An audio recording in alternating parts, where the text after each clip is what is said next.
Kicking it off at number 3, Usher wins his custody battle for now. But is the battle really over? A judge has just ruled Usher can keep primary physical custody of his 5-year-old son after a dramatic court hearing that saw his ex, Tameka Raymond, try and get that overturned.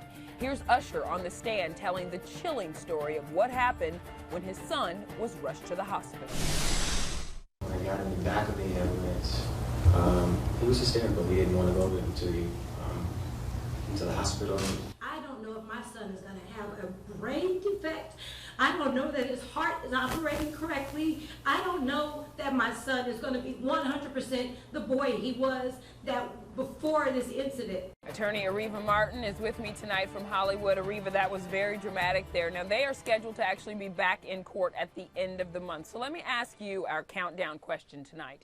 Could Usher still wind up losing custody of his child? Because, you know, to me, that would be a shocker.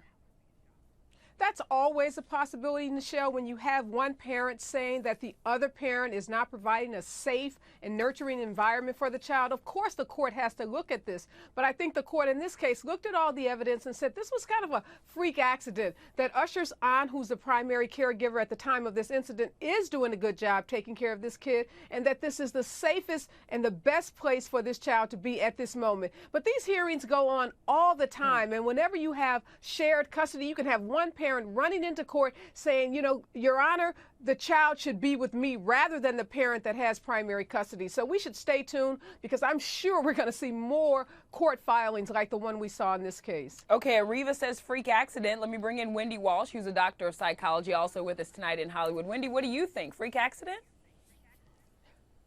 I think yes. I mean, the same thing happened to my daughter when she was 4 years old, and I responded appropriately the same way this aunt did. I was just a few yards away. I jumped in the pool and yanked her arm out of that drain. It was a very terrifying moment, but this is what you do. Respond appropriately and supervise them carefully in swimming pools. The child is alive because of what the aunt did. You know, one of the most shocking moments of Usher's child custody hearing, I thought, was after it was all over. Look at this. After all these nasty things were said, Usher goes up, he hugs his ex-wife, Tameka Foster Raymond.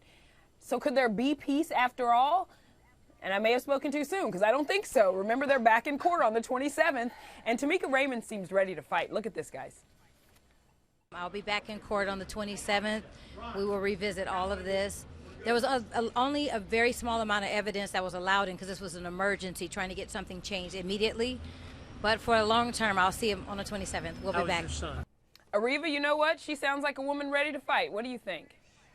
She is, and I don't think she's going to give up on this one. When you think about these hearings, again, you know, that parent who doesn't have custody wants the judge to think that she's the better parent, and she's the parent that's better able to provide a safe environment. So she's going to come back on the 27th, and she's right. It's going to be a bigger hearing, opportunity for more evidence to be introduced, and there may be a different outcome. But I think what Usher did is so important. It shows what the court wants to see happen in these cases, is that parents can put aside their personal differences and do what's in the best interest of the children. So him extending the olive branch to her after that hearing was really big, and it's going to go a long way in the court deciding that he should be the custodial parent. You know, the flip side of that, Ariva, some people speculate that Usher knew there were cameras in the courtroom and that it may have been for show, a move like that. Wendy, what do you think? I looked very closely at his face, and I saw real compassion there. This is a guy who's probably trying to manage a lot of people's interests and putting his kids first. There's a reason why he got primary custody of 2 small children, being the father, because, you know, the courts try to not take biological preference, but with small children, they often fall on the side of the mother. So this is a vote for parental rights, for fatherhood rights, and he's also trying to do what he can to manage all the interests of people involved in this. You know, there were some really dramatic moments at that hearing. That was just one of them. But I want to show you another one when Tameka Raymond broke down on the stand. Look at this. Miss Raymond, how many nights have you spent at the hospital with your son? I've been there since 4 o'clock, 3:50 the day of the accident, and I left this morning at 9:45. I've not left the hospital ever. And Miss Raymond, I know this is very difficult. This is ridiculous. This is ridiculous. Thank you. You know, you keep hearing her saying this is ridiculous. I actually talked to her the day after this accident happened, and I could hear the strain in her voice. And she and Usher have been battling in court for a very long time. So, Ariva, it looks like by this, what we saw, that the pressure is actually getting to both of them. You think?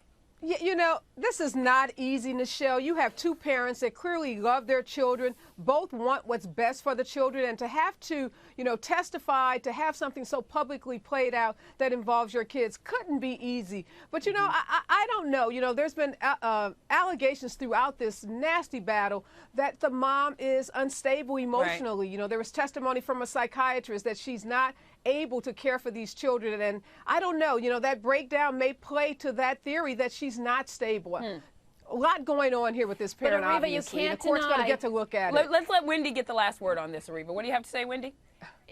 Ariva, you cannot deny a mother's love and that attachment to her children. No. Of course she's going to have emotional strain, and we should be careful not to judge her for displaying that in a courtroom. I question really whether she does want to be in her kids' lives, because she tweeted while she was in that hospital room, I'm getting a little cabin fever here. And that's the last thing I would think if I was lying bedside with a sick child in a hospital.